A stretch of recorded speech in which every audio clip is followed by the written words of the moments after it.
beneficios dentro de lo que son propiedades físicas en el color, porque desarrollamos un color más oscuro. Cohesión, disminuimos y aumentamos cohesión. Estabilidad estructural, lo mismo, aumentamos o disminuimos estabilidad. Y en el agua permitimos un mejor movimiento y también se permite una mejor retención. En el caso de las propiedades químicas, perdón, el pH pues iba a ver beneficiado porque íbamos a llevarlo a una condición bastante aceptable para que la mayoría de los elementos nutritivos puedan ser asimilados, aunque como les mencioné es un proceso un tanto largo, por lo que no podría considerarse una forma de cambio de pH de manera inmediata. Sabemos que la materia orgánica pues son todos los elementos que han sido asimilados por la planta, por lo que una vez que se deposita en el suelo va a estar entonces aportando todos esos nutrientes, por lo que la capacidad de intercambio catiónico se va a ver aumentada, se va a ver beneficiada y sabemos que la capacidad de intercambio pues no es más que una forma de identificar la fertilidad de un suelo.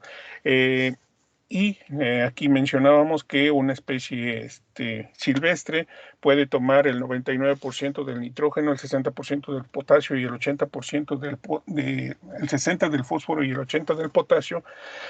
Esos requerimientos que requiere los toma de la materia orgánica, el resto son tomados del agua y del aire.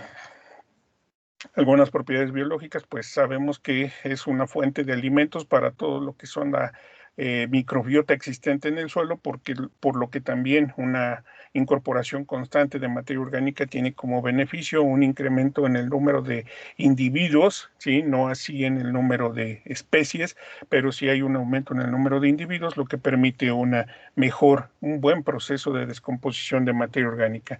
Hacíamos referencia de que hay algunos cultivos que tienen la capacidad de tener o de aportar una cantidad de materia orgánica en el suelo, pero pues sabemos también que hay muchos otros factores que intervienen, así es que pues estos son simplemente datos de referencia, entonces no podríamos generalizar. Únicamente en la parte de praderas, donde simplemente no hay una cosecha, no hay un levantamiento del terreno, a menos que ya el pasto esté bastante maltratado por los animales que están en ese caso soportando, podría haber entonces un cambio, una modificación, pero generalmente pues se mantiene siempre ahí cumpliendo su ciclo biológico. Entonces, insisto, son referencias nada más.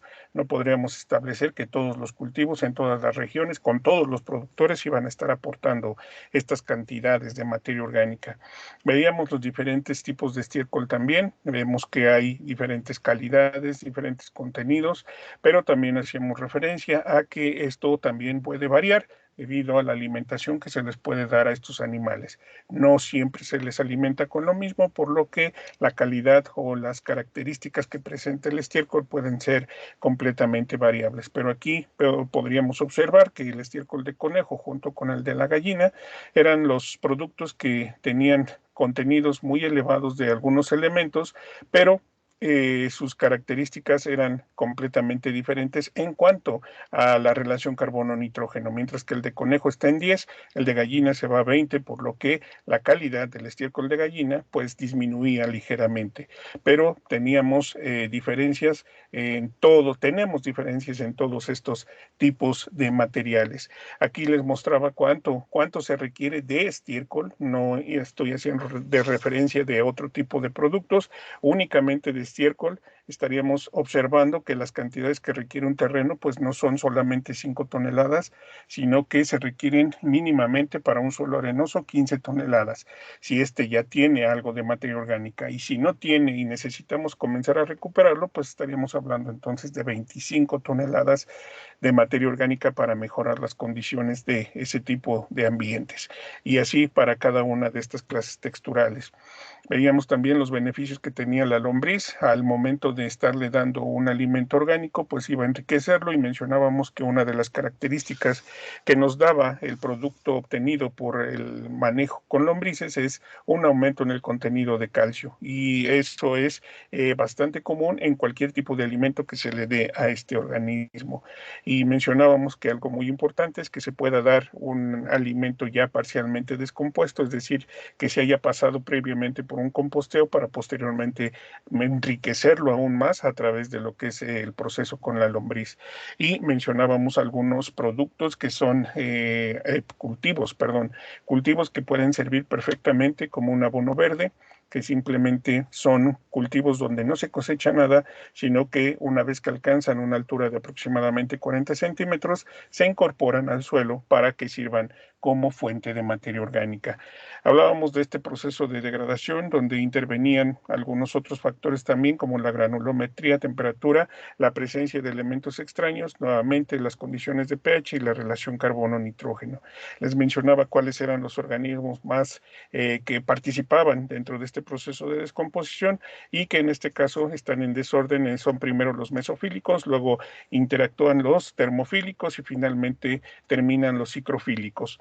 Observábamos entonces cuáles eran los elementos que eran consumidos por estos microorganismos y observábamos finalmente a través de una gráfica cómo iba a ir dándose todo este proceso de consumo de materia orgánica, donde podríamos observar también un aumento de temperatura durante este proceso y cómo iban entonces apareciendo cada una de estas poblaciones. Aquí podríamos observar también lo mismo, es lo mismo, nada más que al mismo tiempo, además de que estamos señalando la presencia de algunos organismos, también estamos mostrando cómo están presentándose los diferentes componentes de esa materia orgánica y que finalmente los que quedan para finalizar ese proceso de descomposición, podemos notarlo, son los actinomicetos, pues sus poblaciones ya cuando estamos hablando de un proceso más avanzado, esa población de actinomicetos aumenta considerablemente, mientras que los hongos y las bacterias disminuyen de manera bastante drástica.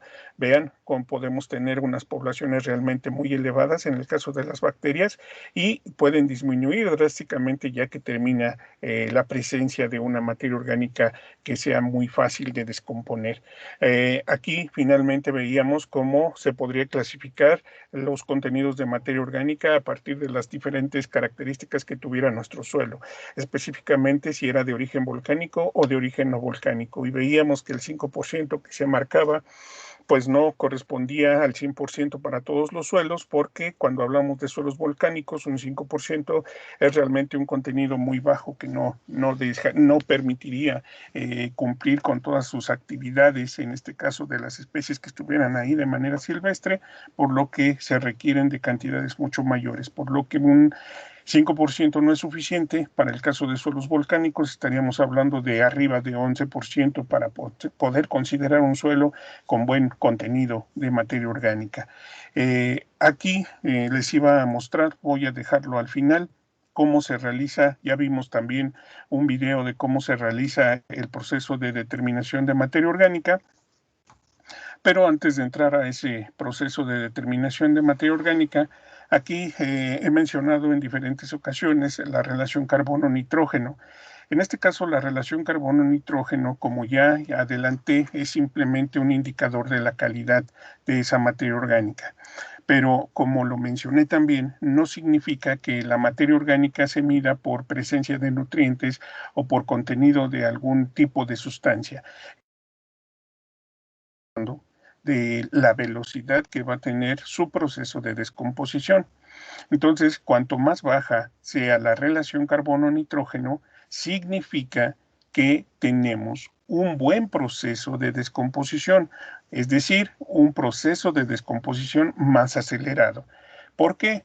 Puede ser principalmente porque estos materiales sean muy fáciles de descomponer, sean muy fáciles de degradar, fácilmente atacables por los organismos que están presentes en el suelo y entonces estos materiales pueden fácilmente ser aprovechados.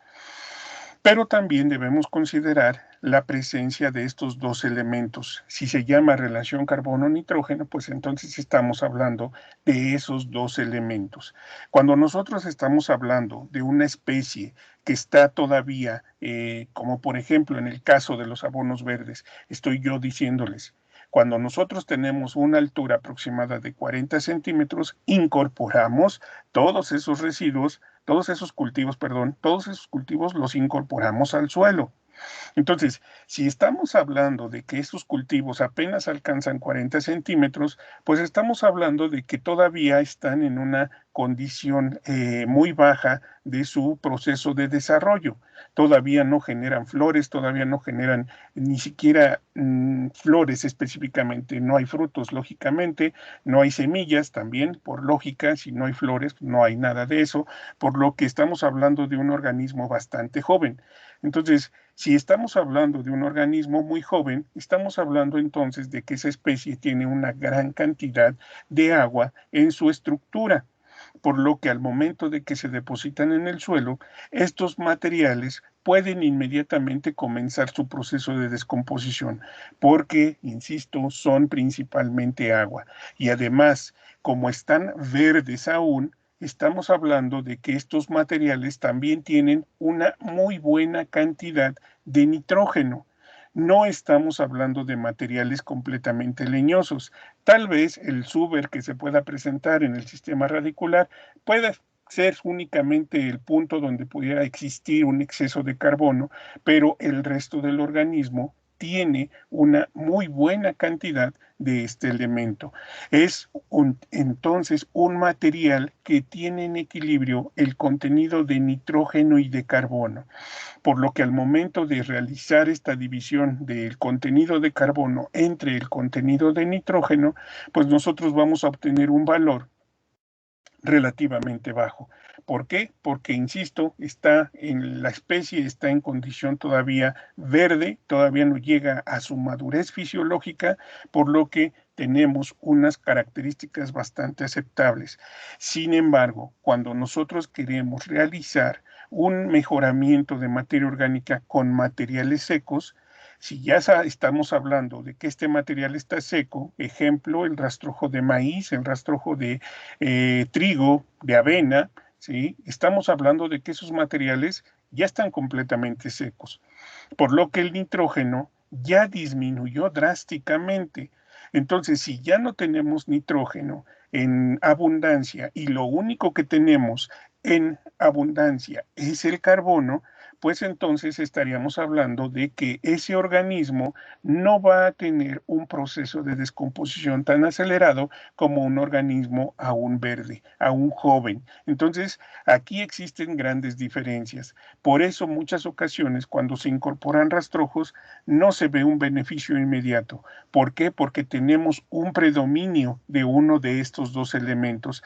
Y siempre que existe un predominio, siempre va a haber una pérdida de ese elemento en exceso y generalmente tenemos una baja actividad biológica. Entonces siempre tenemos o debe existir un ambiente donde tengamos suficiente carbono y suficiente nitrógeno para que la actividad de los microorganismos sea realmente intensa. Uno de los principales elementos que son requeridos por estos microorganismos es el carbono, porque es el alimento del que ellos mantienen su vida, su actividad, pero también necesitan energía. ¿Y de dónde toman esa energía? Del nitrógeno. Entonces, ambos elementos son sumamente indispensables.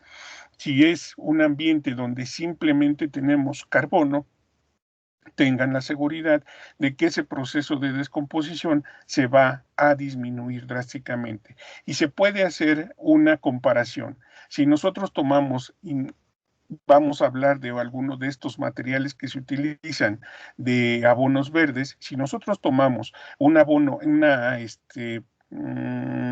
alfalfa, supongamos que vamos a trabajar con alfalfa como abono verde. Si nosotros tomamos unas muestras de alfalfa cuando recién se va a incorporar al suelo, ¿sí? Y lo analizamos, nos vamos a dar cuenta que su contenido de carbono y nitrógeno, insisto, van a estar en equilibrio. Sin embargo, ese mismo organismo lo dejamos que madure, que se seque y tomamos una muestra. Estamos hablando de la misma especie, pero está seca. Entonces, al momento de realizar el análisis, nos vamos a dar cuenta que el contenido de carbono va a ser mucho más alto. No estoy diciendo que se incremente y drásticamente en comparación con el material verde, simplemente que al momento de comparar la presencia de carbono y de nitrógeno, habrá una mayor cantidad de carbono y una mínima cantidad de nitrógeno. Entonces, es una misma especie, pero con diferente edad, y esto modifica las características del material orgánico. Cuanto más seco, menos calidad va a tener mi material. Entonces, estos materiales, por eso se les llama abonos verdes. Nunca se incorporan cuando están secos, porque como les digo, pueden en algún momento incluso transformarse en maleza. Y eso es lo que queremos evitar a toda costa, que tengamos presencia de algunas especies competidoras para nuestros cultivos, por lo que debemos trabajar adecuadamente para que no tengamos ese problema. Entonces, estos dos elementos debemos siempre tenerlos presentes. Cuando se recomiendan fuentes orgánicas y estas son secas, se debe recomendar, y esto no hay que olvidarlo, incluso para nuestras propias actividades, nuestros propios terrenos agrícolas, si voy a incorporar rastrojo, ¿sí?, material seco, pues voy a tener entonces también que optar por alguna fuente, ya en este caso sintética, algún fertilizante que me aporte el nitrógeno necesario para que se pueda dar un buen proceso de degradación. Esto es completamente dependiente de los microorganismos. Si no hay fuente de energía, si no hay nitrógeno, pues no habrá entonces una descomposición adecuada. El carbono, que va a estar en exceso debido a que son materiales secos, se va a volatilizar en forma de CO2. Entonces, eso es lo que no se quiere, eso es lo que se debe evitar siempre dentro de lo que es la parte de terrenos agrícolas. La relación carbono-nitrógeno, entonces, debemos siempre tener en consideración que cualquiera que esté en condiciones bajas me va a significar siempre una condición negativa en esa relación carbono-nitrógeno. Nunca debemos esperar un valor extremadamente bajo y tampoco un valor muy elevado. El valor intermedio que debe tener esta relación carbono-nitrógeno, como les dije, es entre 10 y 15. Esos valores serían los ideales para que nosotros podamos asegurar un buen proceso de descomposición. ¿Qué sucede cuando nosotros tenemos un exceso de carbono y una deficiencia de nitrógeno? Es lo que les acabo de mencionar. La degradación es lenta, no se alcanza a subir la temperatura durante este proceso de descomposición. Como les digo, si no hay fuente de energía, pues no hay organismos que se encarguen de realizar todo ese trabajo, por lo que las temperaturas ni siquiera aumentan. Y todo el dióxido de carbono, como les mencioné, pues se va a perder en forma de CO2. ¿Qué sucede cuando tengo exceso de nitrógeno? También tenemos una pérdida. ¿Por qué? Porque el nitrógeno, como está en exceso, se va a perder en forma de amonio. Entonces, este elemento no se puede aprovechar, no es utilizado por los microorganismos debido a que está en forma excesiva y simplemente no hay una buena actividad biológica. Siempre existe una condición negativa cuando uno de estos elementos está en forma deficiente. Entonces, es una situación, en este caso, de que carencia de carbono y exceso de nitrógeno, es una situación realmente complicada encontrarla en un terreno agrícola. ¿Por qué? Porque pues solamente que estemos hablando de un suelo orgánico, podríamos hablar entonces de un exceso de nitrógeno, pero recordemos que la gran mayoría de los suelos son minerales, no son orgánicos, por lo que es realmente muy difícil, muy complicado encontrar un terreno agrícola que tenga exceso de nitrógeno. Es realmente, y yo diría incluso imposible. He tenido la posibilidad de analizar más de 2,000 muestras de todo el Estado de México y partes de la República y nunca me he encontrado un suelo que tenga una cantidad elevadísima de nitrógeno. Sí hay presencias realmente buenas hasta ahí, sin llegar a excelentes, pero la gran mayoría de los suelos tienen una carencia de este elemento. Entonces, la mayoría de los ambientes van a tener el primer caso, es decir, exceso de carbono y deficiencia de nitrógeno.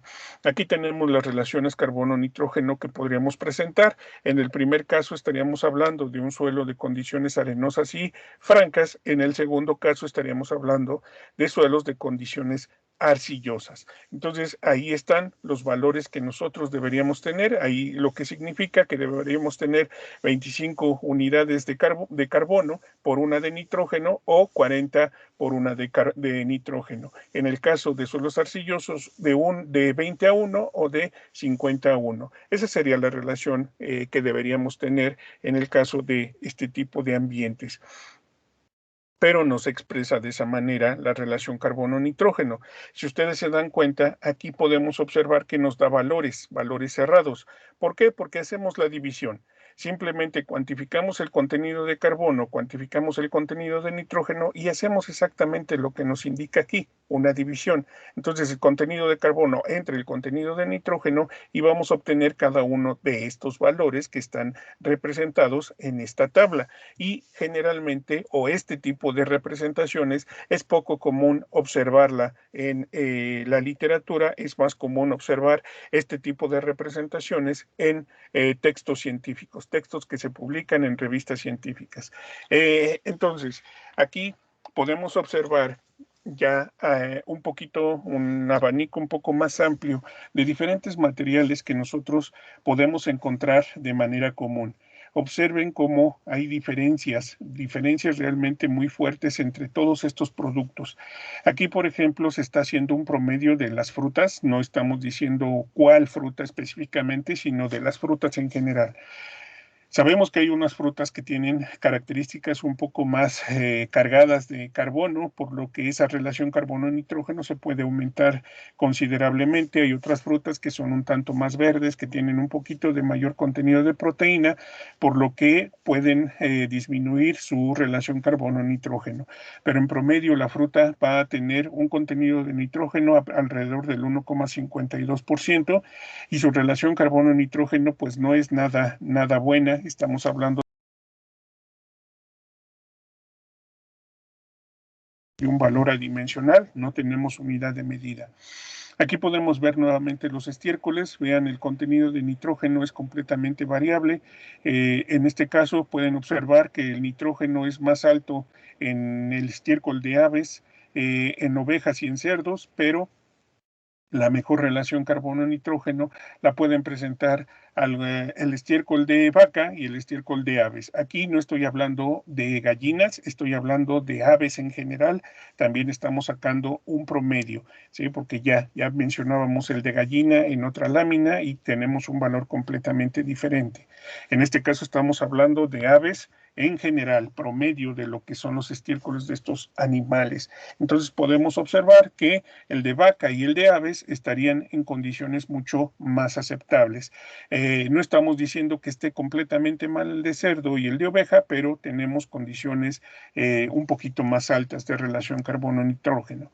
Lo que les mencioné en algún momento cuando hablábamos de las fuentes de materia orgánica, los lodos residuales, todo lo que se genera de las comunidades, de las poblaciones y que va a dar generalmente a los ríos cuando se recuperan todos esos productos.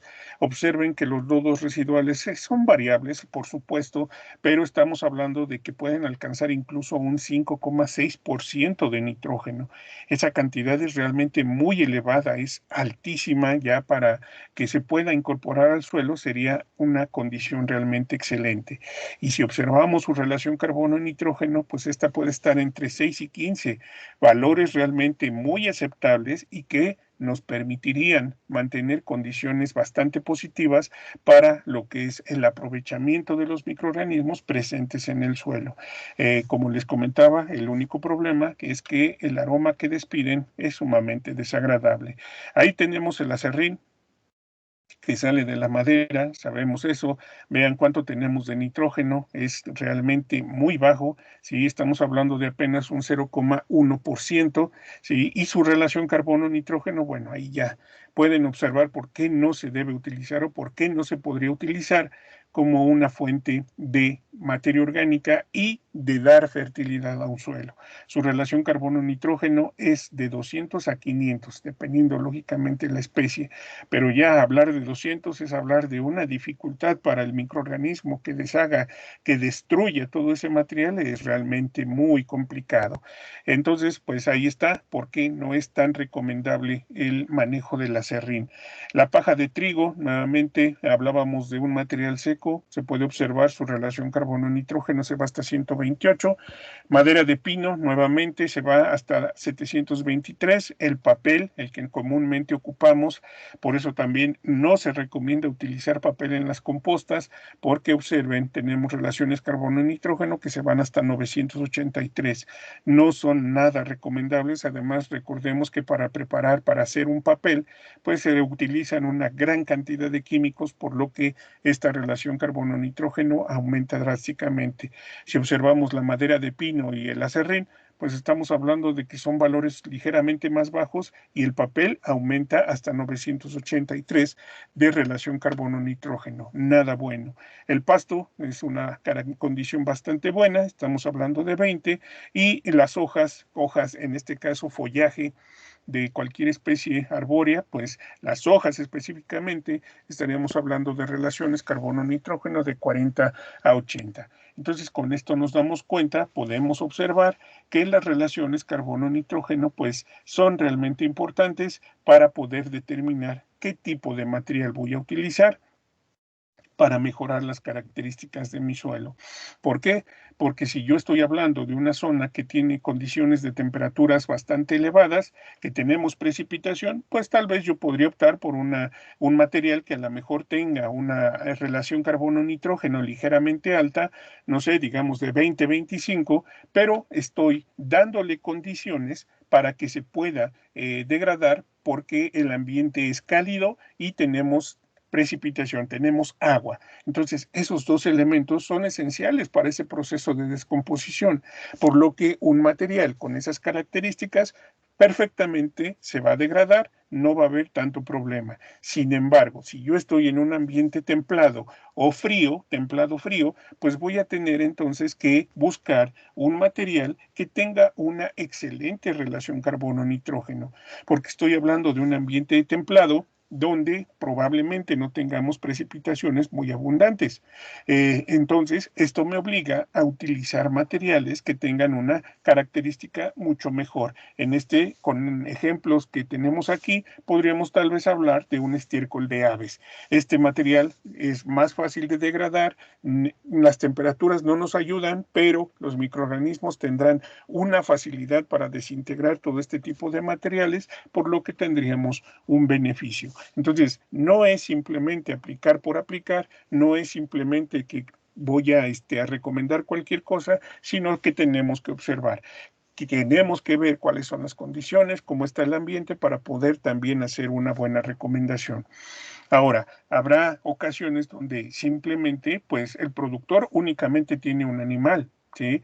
Tiene un tipo de ganado y nosotros no le vamos a decir, ¿sabes qué? Ese no sirve, búscate otro porque ese no sirve. No, tenemos que dar simplemente opciones para poder hacer que todos esos productos que a lo mejor no van a tener un proceso de descomposición adecuado en ese ambiente, pues vamos a darle entonces un tratamiento para que este material se incorpore con mucha facilidad entonces al suelo. ¿Sí? Esto es el trabajo que cumple realmente un ingeniero agrónomo. No va a estar obligando a las personas a comprar o adquirir cosas que pues simple y sencillamente no pueden adquirir o que a lo mejor tienen materiales que les pueden servir, pero simplemente requerimos de hacer ciertas modificaciones para tener un buen proceso de manejo, en este caso, de materiales orgánicos. ¿Qué se pueden hacer? Se pueden hacer composteos, se pueden hacer mejoramientos de pH, estabilizaciones, y de esta manera nosotros mejoramos la calidad de estos productos y podemos tener un mejor aprovechamiento entonces y al mismo tiempo incorporar nutrientes y mejorar la actividad biológica de los ambientes edáficos. Entonces, estas son, insisto, algunos ejemplos, no son todos, en 2 o 3 casos se están haciendo promedios de diferentes tipos de materiales, por lo que nosotros tenemos que observar, de analizar todo tipo de fuentes.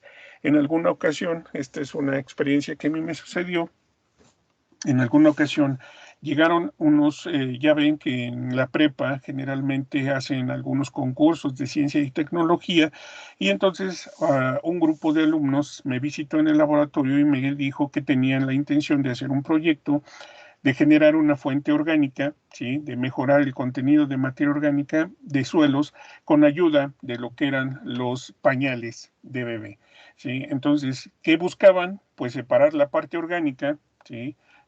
Y de lo que era la parte sintética. Entonces, cuando se pudo realizar toda esa separación, esa parte no se hizo en el laboratorio, es decir, en la facultad, esa parte me parece que la hicieron en Tecnológico de Toluca. Pudieron separar la parte orgánica de la parte mineral, se la llevaron entonces, ahora sí, para su análisis dentro de lo que fue el laboratorio. Este caso, pues teníamos al momento de obtener los resultados, nos dimos cuenta que tenía características bastante aceptables. Estamos hablando de la popó del bebé, del orín del bebé, pues entonces estaríamos hablando de un producto 100% orgánico y que tenía características bastante buenas. El único detalle es que tenían un pH un poquito ácido. Entonces, pues lo único que se tenía que hacer para que pudiera ser aprovechado o utilizado como una fuente orgánica, pues era estabilizar ese producto. Entonces se optó por utilizar una fuente con base de calcio para poder corregir ese valor de pH y tuvieron un resultado excelente. Trabajaron con especies de ciclo vegetativo corto, por lo que al momento de que germinaron, los resultados fueron bastante aceptables. El único detalle aquí es que es bastante complicado separar la parte orgánica de la parte sintética del pañal. Entonces es una forma de recuperarlo, sí, pero, insisto, la parte complicada, la parte cara, era separar la parte orgánica del pañal. Ellos pensaron entonces, podemos utilizar el mismo pañal como maceta. Ahí ya no supe cómo trabajaron y si lo hicieron, pero pues es una fuente orgánica. En otra ocasión llegaron también productores que tenían o que hicieron el trato con productores de coco, donde tuvieron una gran cantidad de residuo. ¿Sí? Ustedes saben que el coco viene de la parte del trópico, donde se generan grandes cantidades de residuos. Entonces querían trabajar con todos esos residuos, con la fibra del coco. Entonces, cuando se hace el análisis, se observa que el contenido de carbono, ustedes saben que el coco cuando se consume ya está seco, pues tiene un contenido de carbono realmente muy elevado. Pero tenían otro problema, que el contenido de sodio de esa especie era realmente también alto. Entonces aquí lo único que se debe recomendar es que cuando se ocupen ese tipo de productos, pues no se ocupen en zonas que tengan condiciones arcillosas. Esa fue mi recomendación. ¿Por qué? Porque si estoy hablando de que el producto no tiene suficiente nitrógeno y además tenemos presencia de sodio, el sodio nos puede provocar problemas negativos en el suelo, por lo que yo recomendé no utilizarse en un ambiente de condiciones arcillosas. Ellos pretendían realizar un composteo también. Ahí sí también ya no supe qué hicieron, yo solamente me quedé con el análisis y me di cuenta de que son productos de buena calidad, simplemente que deben ser tratados de manera adecuada. ¿Por qué? Porque cada uno de estos productos orgánicos que nosotros tengamos, que podamos tener a la mano, pues van a tener características completamente diferentes. Entonces, son situaciones que van siendo experiencia conforme las vamos utilizando. Otra experiencia también que me sucedió fue con otra compañera, una compañera egresada que tenía la posibilidad de obtener grandes cantidades de residuos de naranja. Igual, al momento de compostear, ella simplemente quería compostear, al momento de hacerlo, pues no funcionó por la gran cantidad de ceras que tiene en este caso la cáscara de naranja. Entonces, no permite un proceso de descomposición adecuado y aquí pues también requiere de un procesamiento previo de lo que es todo ese producto de la naranja para que posteriormente se pueda compostear. Creo que hemos visto en algunas ocasiones que en los terrenos tiran lo que es el residuo de ese tipo de productos de naranja y pues puede permanecer ahí por muchísimo tiempo y no vemos modificaciones, no vemos cambios. Y esto es debido a las características, en este caso de la cáscara de naranja, que tiene una gran cantidad de ceras que impide su proceso de descomposición. Y además su relación carbono-nitrógeno es realmente muy elevada. Entonces, aquí son completamente variables y es muy importante el observar, el analizar y poder tomar buenas decisiones al momento de manejar componentes orgánicos. Doctor, ¿Sí? disculpe. Y por ejemplo, en ese caso, en el de la naranja, ¿qué se podría hacer? En ese caso, podríamos primero realizar, en primer lugar, yo recomendaría, si no queremos gastar mucho para lo que es el procesarlo, podemos reducir drásticamente su tamaño. ¿Sí? ¿Para qué? Para que sea más fácil de degradar. Recuerden, como en el caso de las rocas que mencionábamos, una roca de gran volumen es más difícil de atacar que un material que ya se desprendió de esa roca y que tiene un tamaño mucho menor. Entonces, en este caso, en el caso de las naranjas, si nosotros, y ese fue el error de la compañera, que simplemente mezcló todo y tal y como venía la naranja, ya ven que nada más la cortan a la mitad, la exprimen y la tiran. Entonces ella quiso hacerlo así. La naranja estaba casi, podríamos decir que completa, tenía lo que era todo el bagazo, tenía la cáscara, por lo que estaba un tamaño bastante considerable. Entonces yo recomendaría primero hacer un composteo, pero esa naranja, insisto, tiene que ser picada a un tamaño de partícula mucho menor, un tamaño de partícula muy fino que permita entonces su proceso de descomposición. Y al momento de que nosotros estamos mezclando o estamos composteando esta naranja, debemos mezclarlo con un poco de suelo y también aplicar un poco de cal. Calidra, cal agrícola, la cal agrícola es más cara, la calidra es muy económica, la que se vende para la construcción, es exactamente lo mismo, únicamente que la calidra está un poquito más baja en la concentración de calcio, pero funciona perfectamente. Entonces, con un poquito de cal, ¿sí? Y mezclarla con el suelo, permitiríamos entonces un mejor proceso de descomposición. ¿Sí? Esa sería una forma muy económica y muy sencilla de realizar ese proceso.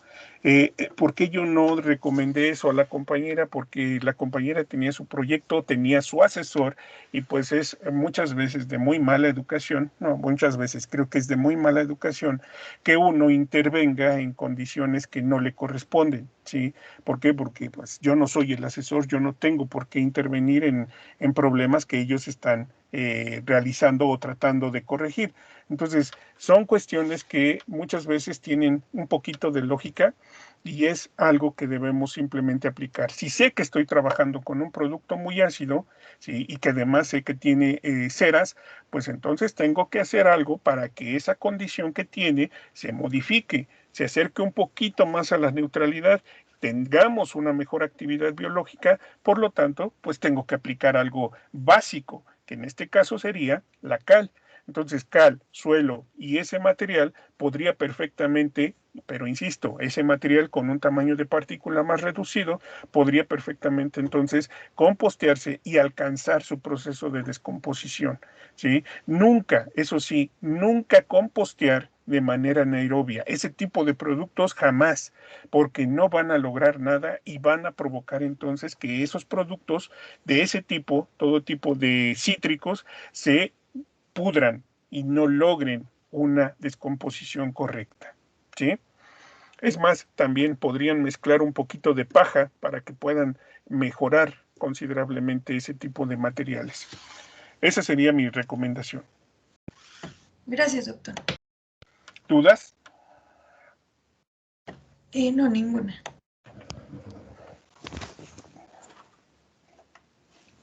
¿No hay preguntas? ¿Está quedando todo claro o ya se quedaron dormidos? No, profe, todo claro. ¿Qué significa entonces que tengamos una relación carbono-nitrógeno alta? Ya lo hemos mencionado, menor contenido de nitrógeno, no hay actividad biológica abundante y la vegetación, si ésta existiera, sería principalmente de características acidificantes. ¿Qué es conveniente entonces para el suelo? Específicamente para el suelo, que tengamos una relación carbono-nitrógeno media-baja, ¿sí? Porque tendríamos una mejor actividad biológica. Como les mencionaba, he tenido la oportunidad de analizar muchísimas muestras. La mayoría de los suelos tienen una relación, yo podría decir que un 90% de los suelos de todo el Estado de México tienen una relación carbono-nitrógeno por arriba de 20, muy por arriba en muchas ocasiones, por lo que no tenemos condiciones aceptables. Son suelos que tienen ya un problema bastante acelerado de degradación.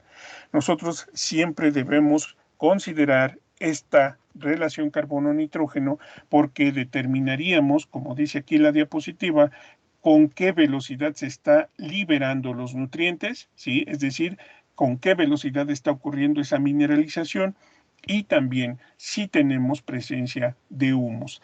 Entonces, cuando estamos hablando de valores de relación carbono-nitrógeno del suelo por arriba de 20, pues sabemos entonces que hay poco humus y que la actividad de los microorganismos es realmente deficiente. Tenemos una condición negativa, ¿sí? Los suelos deberían estar también en los valores que yo les mencionaba, entre 15, 10 y 15 sería una condición realmente ideal. Aquí tenemos las relaciones carbono-nitrógeno. Recuerden también que estos materiales pues van sufriendo diferentes procesos de descomposición. En algunos casos ya están alcanzando valores un tanto más bajos debido a que están alcanzando ese punto ya máximo, por lo que el humus MOR, MODER y MUL también pueden tener una diferencia en su relación carbono-nitrógeno. Podemos observar que el MOR, que es el material que aún no alcanza su máximo estado, es el que tiene una relación carbono-nitrógeno más alta, mientras que el MUL, que es el que se supone ya estamos hablando de una condición bastante buena, forma suelos negros, pues tiene su relación carbono-nitrógeno realmente muy baja, muy buena. Aquí tenemos la tabla de clasificación. Aquí no existe una diferencia entre suelos volcánicos y no volcánicos. Aquí simplemente podemos observar que mientras más baja, ¿sí? Aquí nos dice muy buena. La verdad, yo no recomendaría, esto yo lo tomé de la literatura, pero yo no recomendaría que mi suelo llegara a una relación carbono-nitrógeno de 8 o menos. Yo recomendaría mejor mantener una relación carbono-nitrógeno en el suelo entre 12 y 15. Sería una condición muchísimo mejor, porque ya una relación carbono-nitrógeno muy baja, estaríamos hablando de ligeros problemas, ¿sí? Pero para mí, insisto, para mí y por lo que he visto, por lo que he tenido la posibilidad de manejar, trabajar y analizar, pues es la mejor condición, una condición realmente muy buena, muy aceptable. Y ya cuando estamos hablando que estamos por arriba de 15, estoy muy de acuerdo, es deficiente, mala y muy mala por arriba de 30, ¿sí? Estas serían entonces la forma de clasificar la relación carbono-nitrógeno. Vamos ahora, bueno, si no hay dudas, creo que ya es todo. ¿Sí? ¿Dudas? Vamos ahora a ver esa parte que les decía, cómo podemos determinar el contenido de materia orgánica. Si recordamos, estábamos viendo el video donde nos mostraban cómo se realiza el análisis. Y decíamos, les mencionaba que todo el proceso es realmente un proceso bastante sencillo, aunque sí se debe realizar con mucho cuidado. Yo les mencionaba, se utilizan productos que son corrosivos, en este caso el ácido sulfúrico, cancerígenos, como sería el dicromato de potasio, y venenos, como en este caso también sería la difenilamina. Todos los reactivos en general, todos los reactivos de laboratorio, incluso el agua destilada, es un producto que lleva un daño a la salud. Entonces, aquí nosotros debemos tener mucha precaución en su manejo. Pero bueno, una vez que nosotros tenemos, supongamos que aquí tenemos nuestras muestras, ¿sí? En este caso, solo una muestra, y tenemos también lo que es el blanco. Debemos reconocer, ya ustedes pasaron por algunas materias de química, debemos saber que existen dos tipos de mezclas que nos sirven de referencia, que en este caso es el blanco y el testigo. Recordemos que el blanco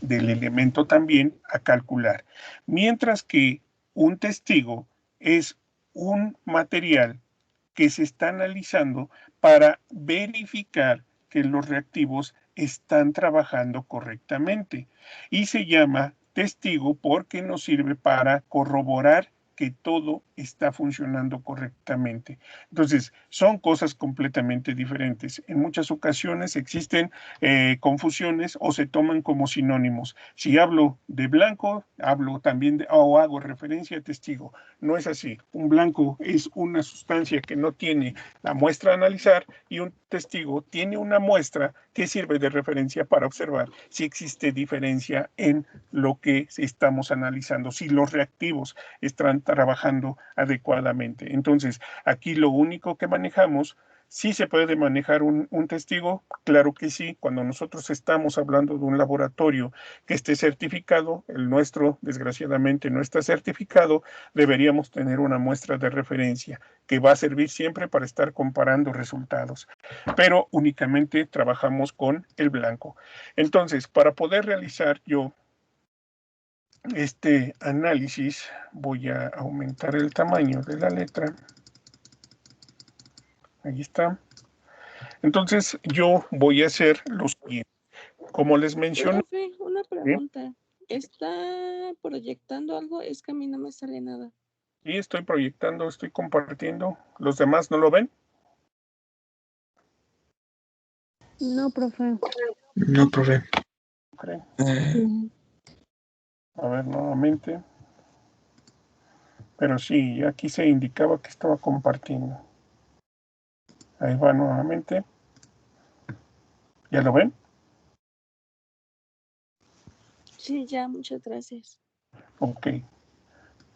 Entonces, no había hecho nada, nada más estaba explicando lo del blanco y del testigo.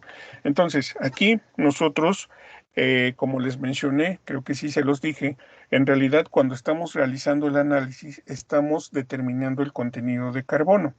Y ya a partir del contenido de carbono, nosotros determinamos el contenido de materia orgánica. Entonces aquí la fórmula para determinar, una vez que ya hicimos el análisis y que tenemos en este caso estos resultados, ¿sí? Aquí sería nuestra muestra y aquí estaría entonces nuestro blanco. En este caso es blanco, no testigo. Entonces aquí colocaríamos porcentaje de carbono. Espero que tengan una calculadora para que lo hagamos rápido, no nos tardamos y me vayan ayudando. Entonces, el porcentaje de carbono es igual al gasto del blanco, ¿sí? Menos el gasto de la muestra, esta es la fórmula, por la normalidad del sulfato ferroso. Todo esto entre el peso de la muestra. Y todo esto lo vamos a multiplicar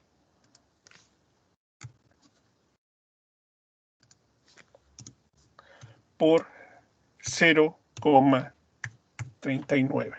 ¿Sí?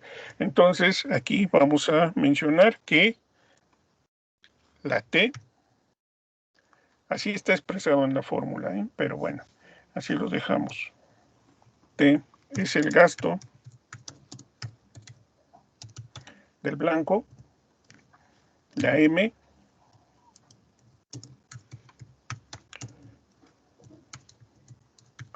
el gasto de la muestra, la N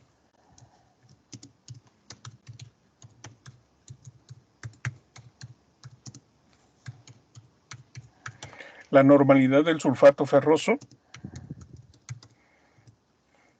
y la P, como les decía, la fórmula nos permite jugar con la cantidad de suelo que utilizamos, sería el peso del suelo.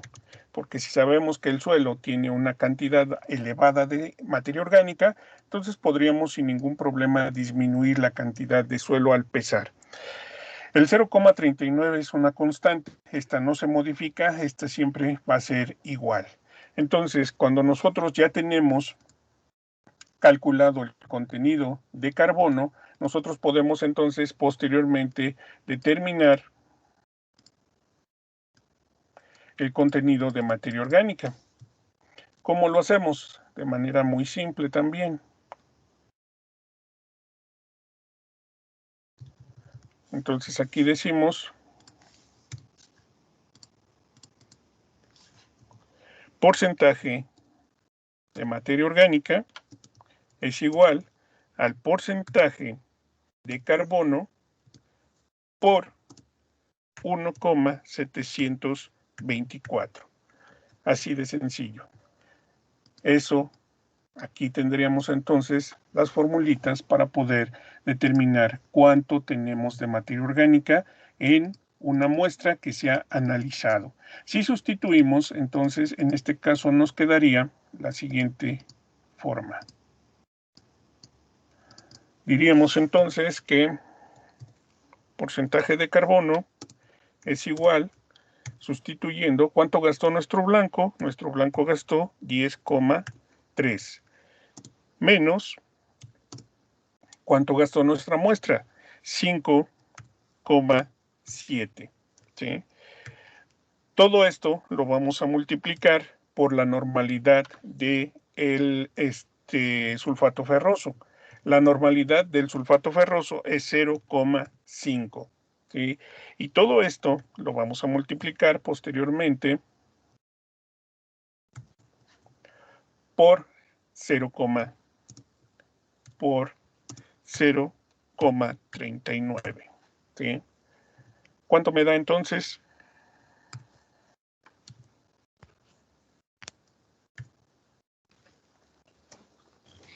Profesor, el 0,5, ¿de qué dijo que era, perdón? La normalidad del sulfato ferroso. Siempre va a ser de 0,5 esa normalidad también. Podríamos hablar de una constante, pero pues aquí estamos hablando del valor de la normalidad del sulfato ferroso. El sulfato ferroso es la sustancia que al momento de que estamos agregando cambia o provoca que cambie de color. ¿Sí? Gracias.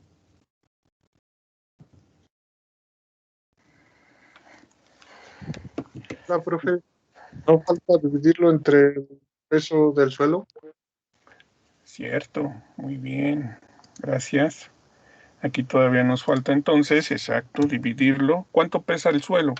Generalmente, cuando yo trabajo nuestras muestras en el laboratorio yo peso 0,3 gramos. Gracias por estar atentos. Muy bien, entonces aquí cuando yo hago esta primera resta me da 4,6, ¿sí? Que se va a multiplicar por la normalidad del sulfato ferroso, que es 0,5. Muy bien. ¿Sí? Posteriormente, esto lo vamos a dividir entre 0,3 y finalmente lo multiplicaremos por 0,39. Entonces, haciendo esto, sería entonces después 46 por...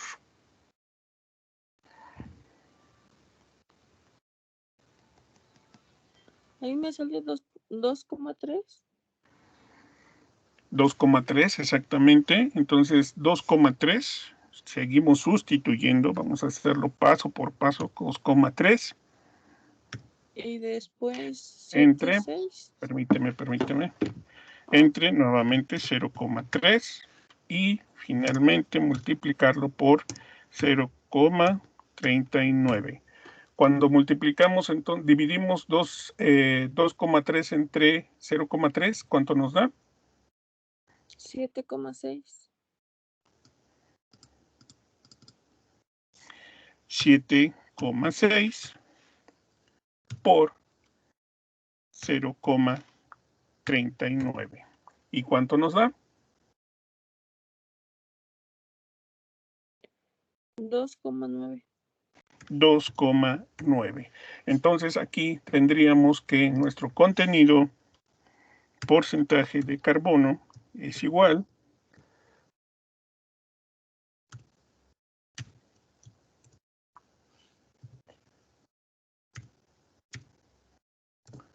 ahí está, a 2,9. ¿Sí?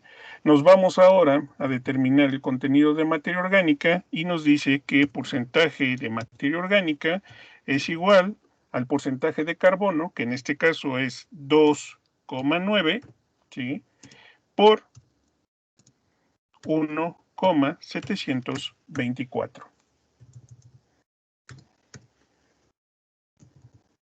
¿Cuánto nos da? 4.99. 4,99. Tenemos entonces un contenido de materia orgánica de 4,99. ¿Sí? Nosotros podríamos, sin ningún problema, también determinar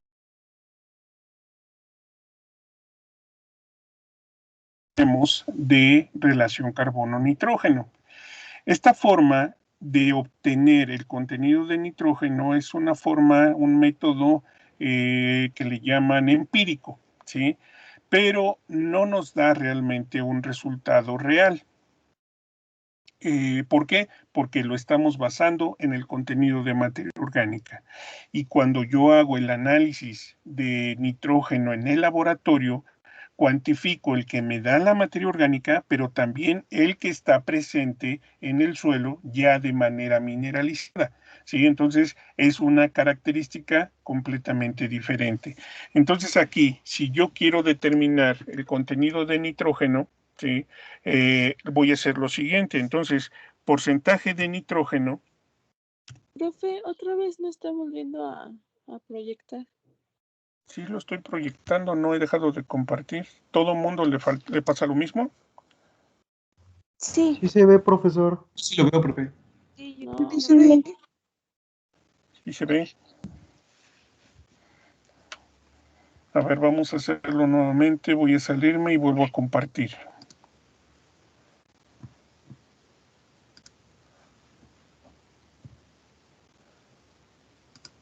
Ahí está. Espero que ya se haya solucionado. Sí, ya, profe, muchas gracias. Entonces, nuevamente voy a aumentarle el tamaño. Insisto, este es un proceso empírico, no es así como que, bueno, pero si queremos tener un dato de manera rápida y tenemos un análisis, tenemos resultados de materia orgánica, podemos realizarlo sin ningún problema. Entonces, ¿cómo determinamos el contenido de nitrógeno? Pues es muy sencillo. Porcentaje de materia orgánica entre 20, ¿sí? Si sustituimos, entonces decimos porcentaje de nitrógeno es igual a 4,99, 4, no 2, 4, entre 20. ¿Cuánto es?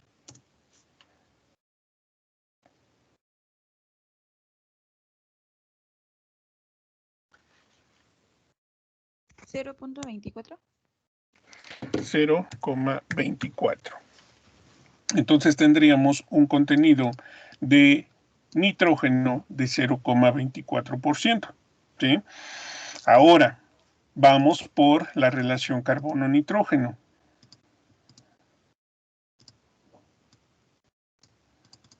Y ya dijimos que, pues la relación carbono-nitrógeno es igual al porcentaje de carbono entre el porcentaje de nitrógeno. ¿Sí? Sustituyendo entonces, ¿cuánto tenemos de carbono? 2,9 entre 0,24. ¿Cuánto nos da?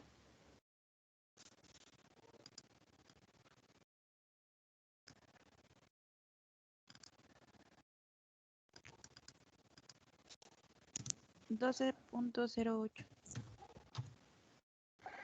Vamos a redondear, ¿están de acuerdo? 12,1, ¿sí?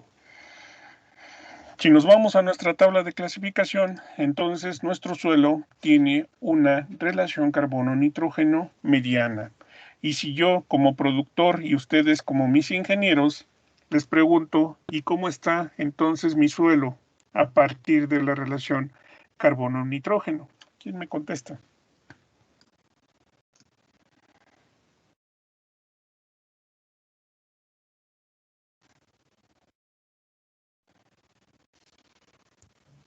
Pues tendría una calidad edáfica buena, porque dijo que el rango va de 8 a 15, bueno, en la tabla, y pues tendríamos Ajá. ahí una cantidad de 12,1, Entonces, ¿eso qué significa?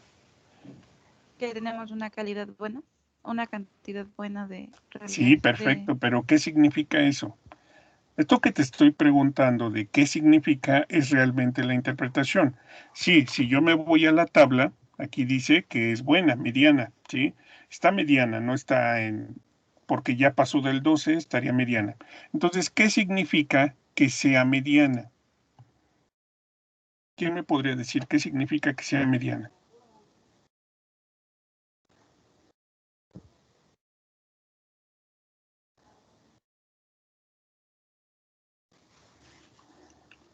Escojo a uno de ustedes, ya que no quieren participar. A ver. Pedro.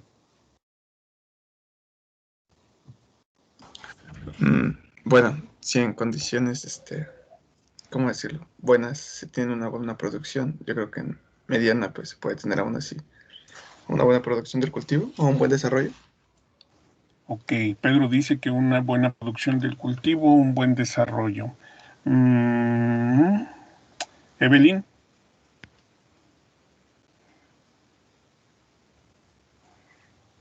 Pues si está dentro del rango, yo también supongo que es un buen suelo para producción. ¿por qué? Porque bueno, su relación carbono-nitrógeno em, no tiene, o sea, no es alta en el nitrógeno y no es baja en el carbono para que pueda tener una buena actividad biológica. Ahí está. Eso es lo que quería escuchar. Tenemos una ¿qué? Buena actividad biológica. Y si tenemos una buena actividad biológica, ¿qué sucede, Edwin?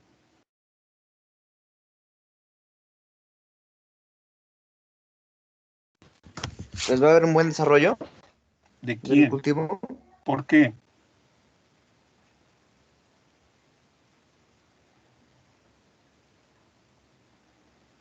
¿Qué sucede, César?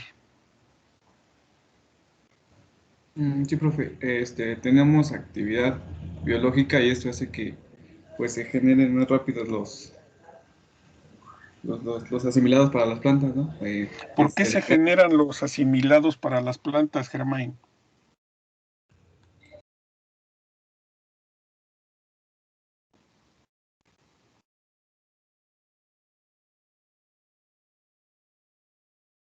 ¿Por qué, María Guadalupe?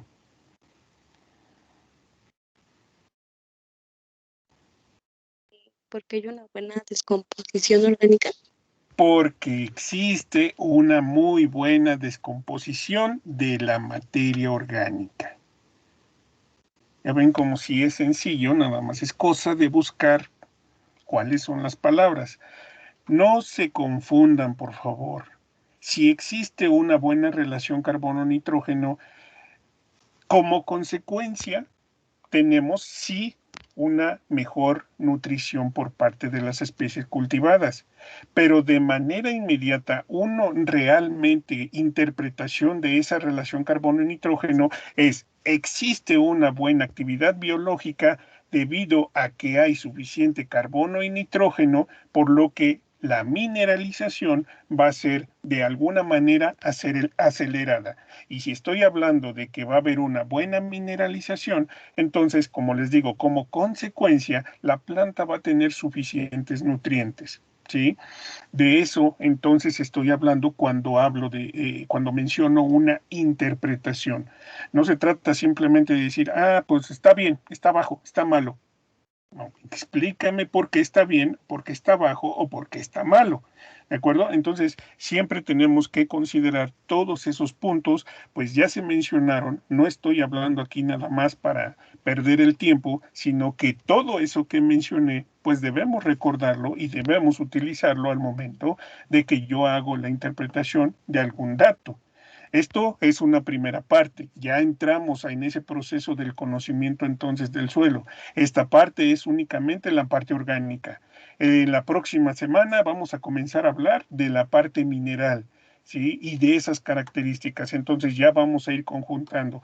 Si tengo esto en la parte orgánica, pero también tengo esto en la parte mineral, ¿cómo se va a ir relacionando todo eso? Entonces es lo que voy a buscar en ustedes y voy a preguntar siempre, porque ya me di cuenta que algunos como que todavía se medio pierden, entonces voy a estar preguntando para que sepamos hacia dónde tenemos que ir al momento de observar toda esta información. ¿De acuerdo? ¿Dudas? No, profe, ninguna. Muy bien. Entonces, esta es la forma en la que nosotros podemos calcular lo que es el contenido de materia orgánica. Son fórmulas muy sencillitas, no tienen mucha dificultad.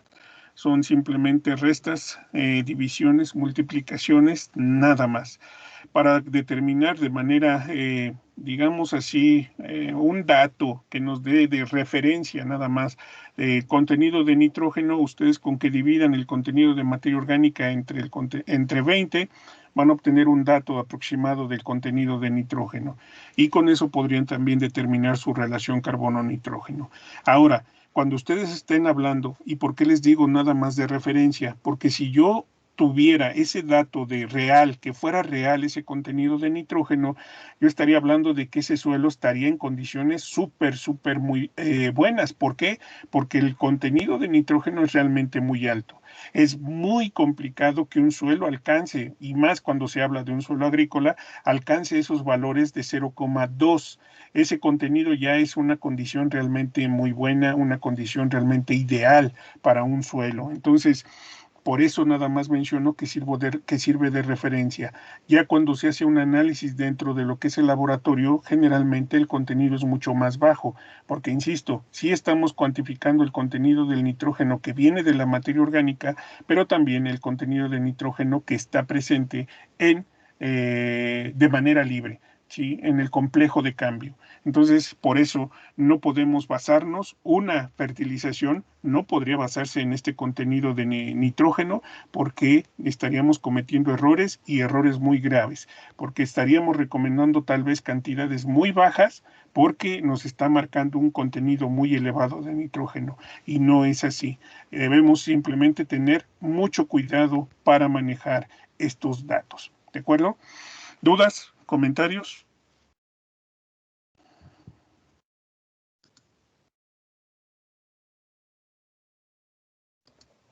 Por el momento no. Ok, muy bien.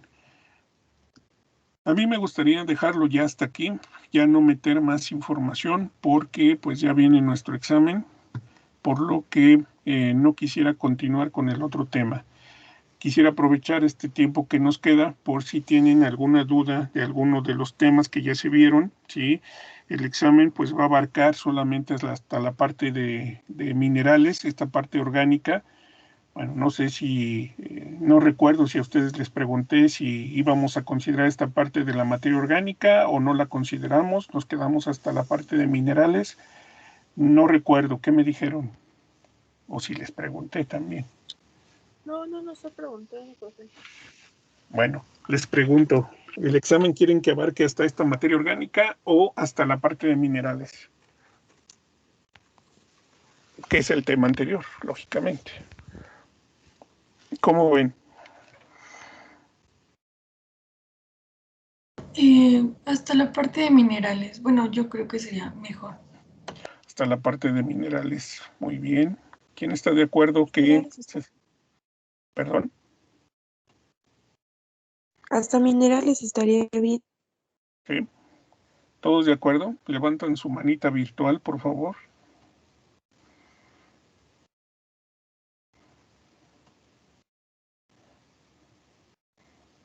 Ok, ya alcanzaron el 50%, gracias. Entonces, el examen va a ser solamente hasta parte de minerales.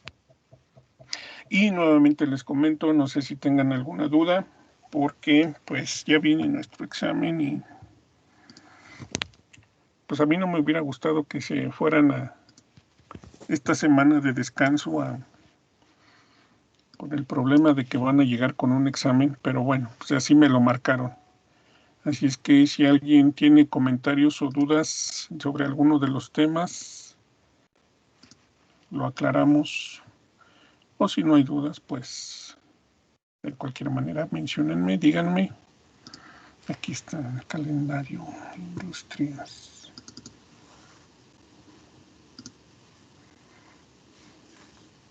Yo tengo una duda, profe. Adelante. Bueno, es un poco más de técnica.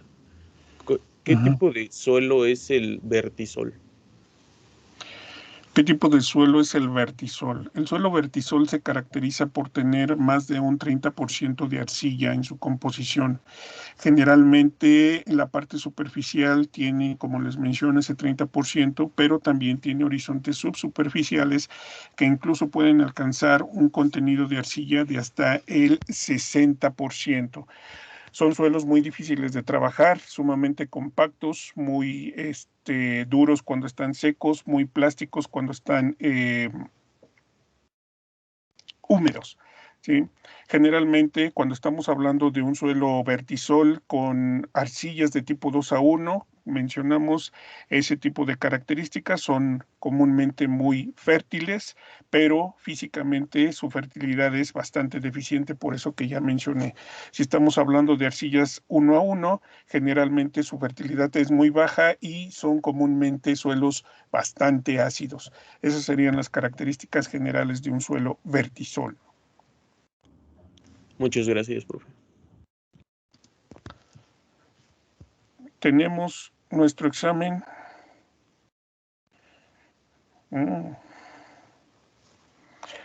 Lo tenemos el día 7.